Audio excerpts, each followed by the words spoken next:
दहिवडी विकास सेवा सोसायटीच्या नवीन इमारतीचे भूमिपूजन राज्याचे ग्रामविकास मंत्री जयकुमार गोरे यांच्या हस्ते करण्यात आले। मंत्री गोरेंनी भूमिपूजन स्थळी कुदळ मारली। त्यानंतर भूमिपूजन सोहळ्याच्या कोनशिलेचे अनावरण झाले। यावेळी भाजपा कार्यकारिणी सदस्या Sonia Gore, society chairman Vaishali Sawant, vice chairman Brahmadev Jadhav, नगराध्यक्ष वर्षा राणी सावंत, दिलीपराव जाधव यांच्यासह सर्व संचालक, नगरसेवक, सभासद मोठ्या संख्येने उपस्थित होते। 1947 ची स्थापना असलेल्या कैलासवासी साहेबराव इंगळे यांच्या नावाने असलेल्या सोसायटीचे नूतनीकरण करण्यासाठी मंत्री गोरेंच्या माध्यमातून 62 लाख रुपयांचा निधी देण्यात आला। यावेळी मंत्री गोरेंनी लागेल ती मदत करण्याचे आश्वासन दिले व संचालकांनी काम चांगले करावे, वादविवाद न करत भानगडीत न पडण्याच्या सूचनाही त्यांनी दिल्या। संचालकांना गोरेंनी दिलेल्या तंबीची सर्वत्र चर्चा रंगली आहे।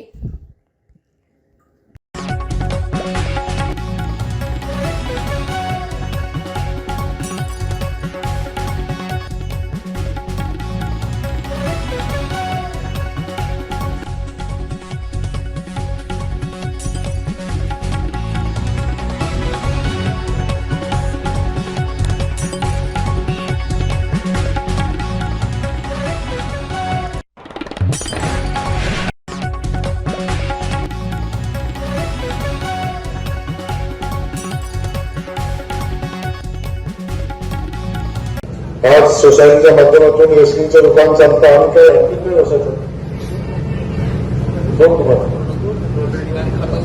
दोन रेस्किंगची दुकान आहे, मार्केटमध्ये खताचं दुकान होतं। आपण बघितलं की काही कॉन्ट्रॅक्ट मध्यंतरी असा आला की सरकार आपल्या अडचणीत आला। कधी खरेदी विक्री संघ म्हणजे आपल्या तालुक्यातल्या सगळ्यात मोठी संस्था होती। त्या खरेदी विक्री संघाचं दुकान म्हणजे सगळ्यात मोठं दुकान असायचं। तेव्हा प्रचंड मोठं काम त्या खरेदी विक्री संघाच्या माध्यमातून चालायचं। माझ्या मार्केट कमिटीचा चेअरमन म्हणजे त्याचा किती कंड असायचा।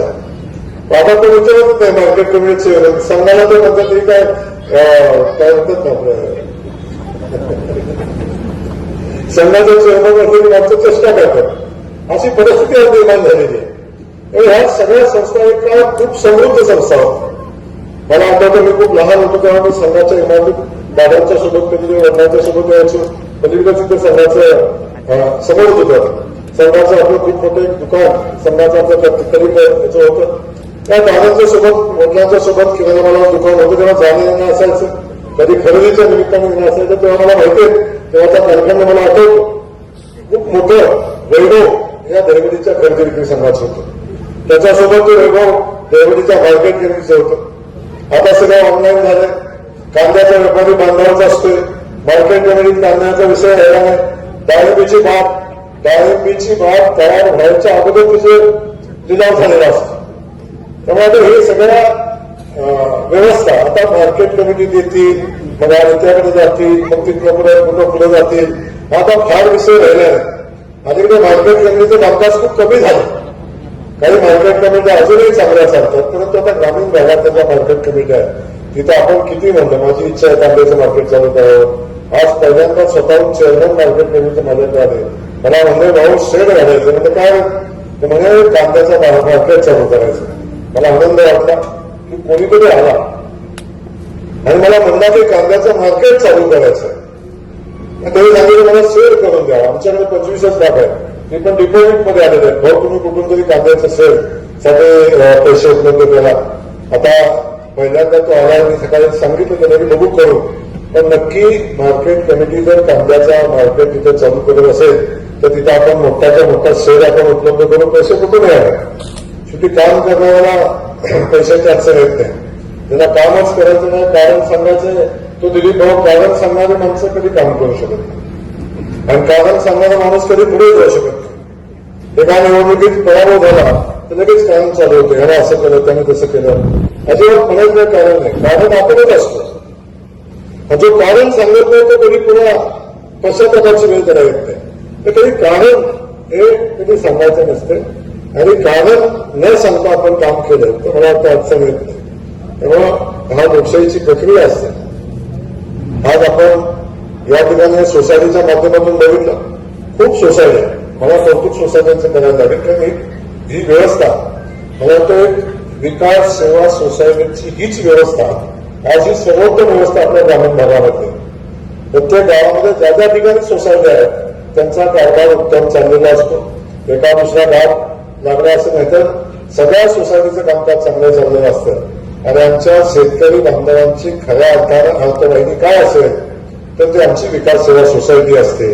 त्यामुळं आपल्या सगळ्यांच्या हातून खूप चांगलं काम या ठिकाणी या विकास सेवा सोसायटीचं व्हावं अशा पद्धतीच्या भावना या निमित्ताने व्यक्त करतो.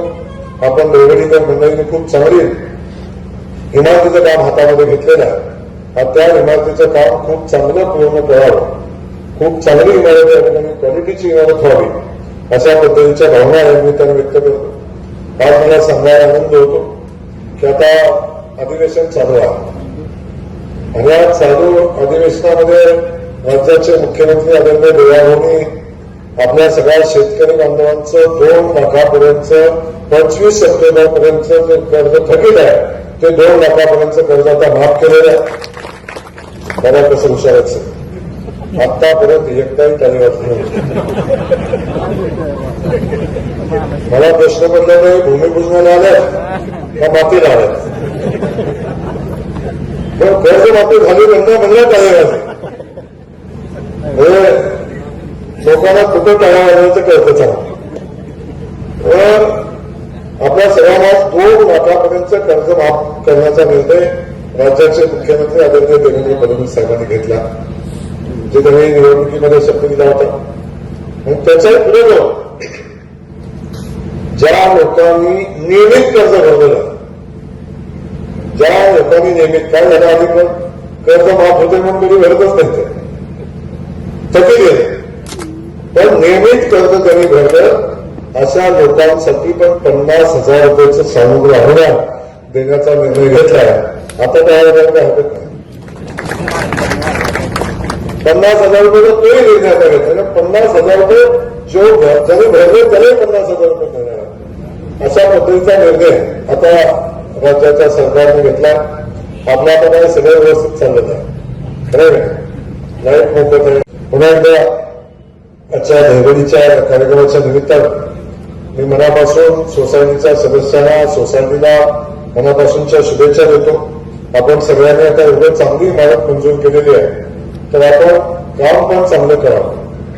वादविवाद करू नये कुणी काही भानगडीत करू नये काय ते तुम्ही समजून घ्या काय बोलणार पण चांगली इमारत व्हावी क्वालिटीची इमारत व्हावी अशा पद्धतीची भूमिका आपण घेऊन एक सुसज्ज अशी चांगली इमारत आपण उभी करावी अशा पद्धतीची अपेक्षा या निमित्ताने व्यक्त करतो.